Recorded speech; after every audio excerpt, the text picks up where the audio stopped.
मत मारिए, आप उन तरकीबों से न जुड़िए जिसके कारण पूरी मानव जात का कल्याण करने का सामर्थ्य जिस भूमि में है, उस भूमि को ज्यादा मेहनत करनी पड़े। लेकिन फिर भी मैं देशवासियों को कहना चाहता हूं, चुनौतियां कितनी ही क्यों न हो, चुनौती को चुनौती देना ये हिंदुस्तान की फितरत में है। न हम डिगेंगे, न हम थकेंगे, न हम रुकेंगे, न हम झुकेंगे। हम संकल्पों की पूर्ति के लिए 140 करोड़ देशवासियों का भाग्य बदलने के लिए, भाग्य सुनिश्चित करने के लिए, राष्ट्र के सपनों को साकार करने के लिए हम कोई कोर कसर नहीं छोड़ेंगे। हर बदनीयत वालों को हम हमारी नेक नीयत से जीतेंगे, ये मैं विश्वास देता हूं। मेरे प्यारे देशवासियों, समाज की मनोरचना में भी बदलाव कभी कभी बहुत बड़ी चुनौती का कारण बन जाता है। हमारा हर देशवासी भ्रष्टाचार की दिमक से परेशान रहा है। हर स्तर के भ्रष्टाचार ने सामान्य मानवीय का व्यवस्थाओं के प्रति विश्वास तोड़ दिया है। उसको अपनी योग्यता, क्षमता का प्रति अन्याय की जो गुस्सा होता है, वो राष्ट्र की प्रगति में नुकसान करता है। और इसलिए हमने व्यापक रूप से भ्रष्टाचार के खिलाफ एक जंग छेड़ा है। मैं जानता हूं इसकी कीमत मुझे चुकानी पड़ती है, मेरी प्रतिष्ठा को चुकानी पड़ती है, लेकिन राष्ट्र से बड़ी मेरी प्रतिष्ठा नहीं हो सकती है, राष्ट्र के सपनों से बड़ा मेरा सपना नहीं हो सकता। और इसलिए ईमानदारी के साथ भ्रष्टाचार के खिलाफ मेरी लड़ाई जारी रहेगी, तीव्र गति से जारी रहेगी और भ्रष्टाचारियों पर कार्रवाई जरूर होगी। मैं भ्रष्टाचारियों के लिए भय का वातावरण पैदा करना चाहता हूं, ताकि देश के सामान्य नागरिक को लूटने की जो परंपरा बनी है, उस परंपरा को मुझे रोकना है। लेकिन सबसे बड़ी नई चुनौती आई है। भ्रष्टाचारियों से निपटना तो है ही, लेकिन समाज जीवन में उच्च स्तर पर एक जो परिवर्तन आया है, वो सबसे बड़ी चुनौती भी है और एक समाज के लिए सबसे बड़ी चिंता भी है। क्या कोई कल्पना कर सकता है कि मेरे ही देश में इतना महान संविधान हमारे पास होने के बावजूद भी कुछ ऐसे लोग निकल रहे हैं जो भ्रष्टाचार का महिमा मंडन कर रहे हैं, खुलेआम भ्रष्टाचार का जय जयकार कर रहे हैं। समाज में इस प्रकार के बीज बोने का जो प्रयास हो रहा है, भ्रष्टाचार का जो महिमा मंडन हो रहा है, भ्रष्टाचारियों की स्वीकार्यता बढ़ाने का जो निरंतर प्रयास चल रहा है, वो स्वस्थ समाज के लिए बहुत बड़ी चुनौती बन गया है, बहुत बड़ी चिंता का विषय बन गया है।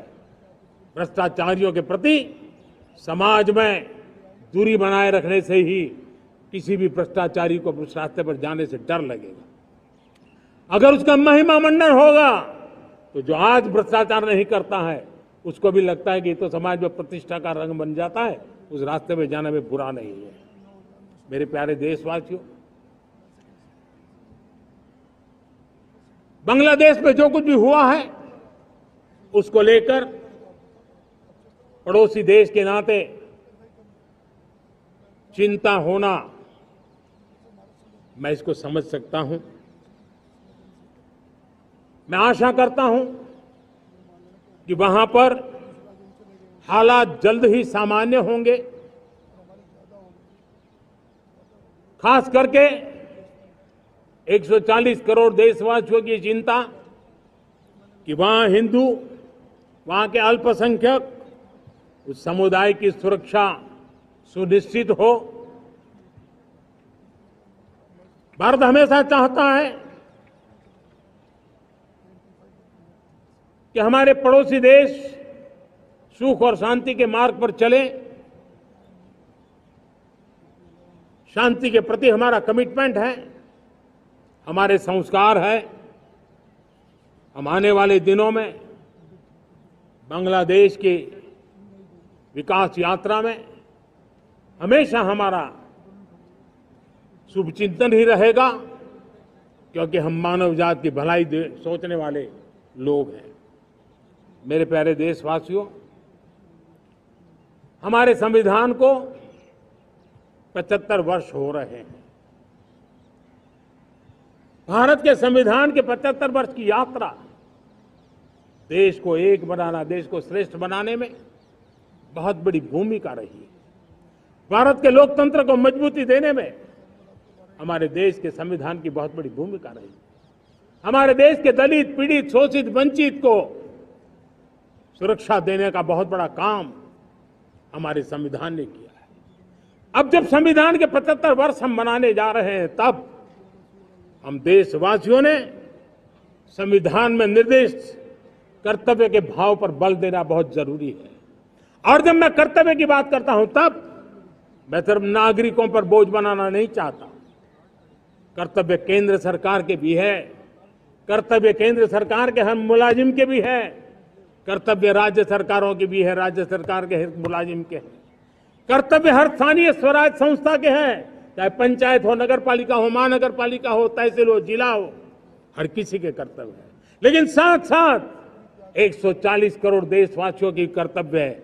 अगर हम सब मिल करके अपने कर्तव्यों का निर्वाह करेंगे तो हम अपने आप औरों के अधिकारों की रक्षा करने के लिए निमित्त बनेंगे। और जब कर्तव्य का पालन होता है, तब अधिकारों की रक्षा निहित होती है। उसके लिए कोई अलग से प्रयास करने की जरूरत नहीं पड़ जाती है। मैं चाहता हूं कि हमारे इस भाव को लेकर हम चलेंगे, हमारा लोकतंत्र भी मजबूत होगा, हमारा सामर्थ्य और बढ़ेगा और हम एक नई शक्ति के साथ आगे बढ़ेंगे। मेरे प्यारे देशवासियों, हमारे देश में सुप्रीम कोर्ट ने बार बार यूनिफॉर्म सिविल कोड को लेकर जो चर्चा की है, अनेक बार आदेश दिए हैं, क्योंकि देश का एक बहुत बड़ा वर्ग मानता है और उसमें सच्चाई भी है कि जिस सिविल कोड को हम लेकर के जी रहे हैं, वो सिविल कोड सचमुच में तो एक प्रकार का कम्युनल सिविल कोड है, भेदभाव करने वाला सिविल कोड है।